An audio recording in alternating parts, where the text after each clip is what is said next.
Anda pasti akan gagal. Hai, balik lagi dengan gue Bayu Tabusala di Ekonom Pemalas. Kali ini gue mau bahas salah satu podcast dari favorit gue, The Memo by Howard Marks, pemilik dari Oaktree Capital Management, salah satu orang yang di-endorse oleh Warren Buffett. Jadi dia itu ngomong soal namanya indispensability of risk. Jadi adalah risk yang mungkin gak bakalan bisa dihilangkan, udah pasti bakalan ada.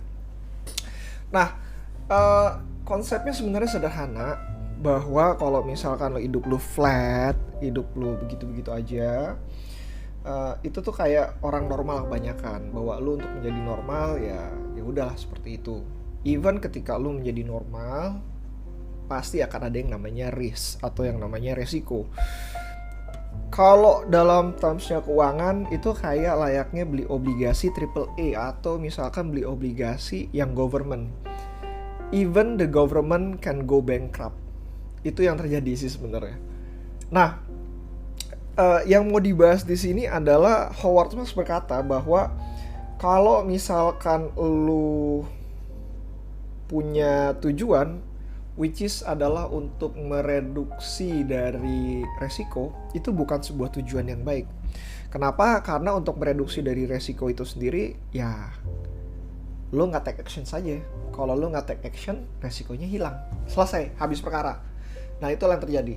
Jadi kalau misalkan lo pengen maju atau lo pengen menginginkan sesuatu, yang lo perlu lakukan adalah take a calculated risk. Maka dari itulah Warren Buffett menekankan untuk ada yang namanya margin of safety.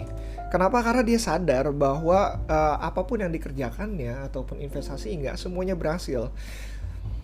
Kalau istilahnya Mohnish Mohnish itu bisa dibilang konsepnya adalah seperti ini, bahwa ketika lu ngelempar koin, ketika lu dapat kepala, ya gue menang. Ketika gue dapat buntut, ya gue gak kalah-kalah amat lah. Atau misalkan Lo Keng Hong pernah berkata bahwa ya sekalipun kalah gue masih menang dikit lah gitu, karena margin of safety gue beli barang benar-benar cukup murah. Jadi kalau misalkan kalah ya udahlah, gue jual aja lah. Apakah pernah cut loss? Ya pernah juga gitu. Tapi itu yang terjadi. Intinya adalah seberapa sering lu menang dan seberapa besar lu menangnya, serta seberapa sering lu kalah dan seberapa kecil kekalahan dari yang lu milikin. Lu tuh gak akan pernah hilang dari yang namanya resiko itu sendiri. Dan yang menarik adalah bahwa untuk setiap orang ya resikonya masing-masing, toleransinya juga masing-masing. Lu sebenarnya harus bisa milih-milih resiko yang cocok untuk lu gitu. Problematikanya adalah ketika kita mempelajari orang lain, itu kita tidak nggak apple to apple terhadap resikonya. Mungkin dia bisa ngomong kehilangan resiko 30% dari aset. Kenapa? Karena aset dia sudah cukup besar, atau dia punya alternatif lain. Nah, ketika lu tidak memiliki hal tersebut, artinya resiko yang dihadapi oleh lu dengan dia atau yang lu pelajarin itu benar-benar suatu hal yang berbeda. Begitu pula dengan Warren Buffett. Ketika asetnya kecil, dia bisa mengambil resiko yang cukup besar juga. Kenapa dia bilang? Karena dengan aset yang cukup kecil tersebut, gua bisa betting lebih cepat, karena gua nggak akan terkena yang namanya masalah likuiditas. Atau kalau misalkan dalam konteks gua sendiri, itu adalah ketika zaman dulu aset gua itu masih lebih kecil, ya gue bisa all in untuk di satu jenis saham. Kenapa? Gue pikir ya kalau misalkan kehilangan, gue bisa menghasilkan uang dalam waktu yang cukup untuk mengcover keuangan tersebut. Saat ini tidak dimungkinkan. Gue butuh waktu mungkin multiple years, above 10 years untuk recovery kembali aset yang hilang kalau misalkan gue salah investasi. Istilahnya kayak ya gue all in, abis, ya gue mesti recovery-nya kan susah dan lama. Untuk itulah kenapa kalau misalkan gue masuk ke investasi yang baru, gue menyediakan dana yang cukup. Kalau misalkan terjadi kehilangan, gue gak terlalu beresiko berat. Masih ada sumber penghasilan lain yang which is cukup kalau misalkan aset gue yang diinvestasikan ini kenapa-napa. Ya kembali lagi layaknya olahraga yang gue tekunin saat ini, which is wall climbing. Yang perlu lo lakukan ketika lo masuk ke dunia investasi yang baru adalah fail safe. Bahwa ketika terjadinya kerugian atau resiko, lo masih bisa hidup dan berjalan, dan lo masih bisa recovery lagi untuk melakukan kesalahan berikutnya lagi, tanda kutip.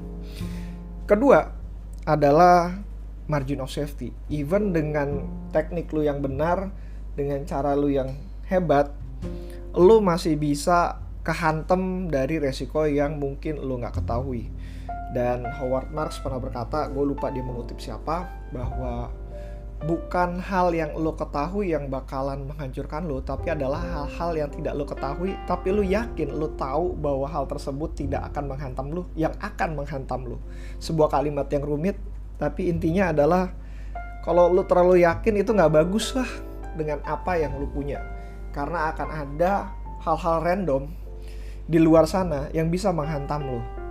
Ya contohnya kalau di pasar saham, tiba-tiba perusahaannya red issue, tiba-tiba perusahaannya bankrupt, atau tiba-tiba perusahaannya melakukan corporate action, atau tiba-tiba perusahaannya terkena impact akibat dari pemerintah.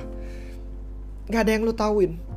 Dan begitu impact tersebut keluar, gak butuh waktu lama untuk lu kehilangan aset yang cukup besar. Dan terakhir, sizing atau positioning dari resiko lu. Baik-baiklah dalam memilih resiko, hitung-hitunglah dengan benar dalam hidup lu, dalam investasi ataupun dalam olahraga. Benar-benar hitung. Ketika lu tidak sanggup dengan resikonya, akan jauh lebih baik lu menghindari sama sekali. Kalau misalkan lu sanggup dengan resikonya, hitung lagi dengan position sizing yang benar-benar cukup, dan ketika worst case scenario itu keluar, lu akan masih bisa lagi untuk masuk ke dalamnya dan bermain lagi, dan mungkin akan menang di kemudian hari. Inti dari semuanya ini adalah kalimat terakhir dari Warren Buffett yang pernah dikatakan, bukan kalimat terakhir sih, ya Warren Buffett pernah ngomong kalimat ini, bahwa in order to success, first you must to live. Kalau lu pengen sukses, lu harus hidup. Sama halnya dengan permainan dan semuanya, ketika lu pengen sukses, lu harus bertahan jauh lebih lama dibanding orang lain. Dan ujung-ujungnya, lu hanya butuh waktu yang jauh lebih lama atau mungkin cepat untuk ketemu yang nama sukses. Tapi you need to play the game. Lu butuh main dengan gamenya, lu mesti tahu dengan peraturannya, dan lu mesti bertahan jauh lebih lama dibanding siapapun. So that's it, itu dari gua. Kalau ada pertanyaan, IG gua kebuka, WhatsApp aja, DM aja, dan bisa juga dengan email kalau misalkan kamu pengen bertanya via email. See you again next time. Bye.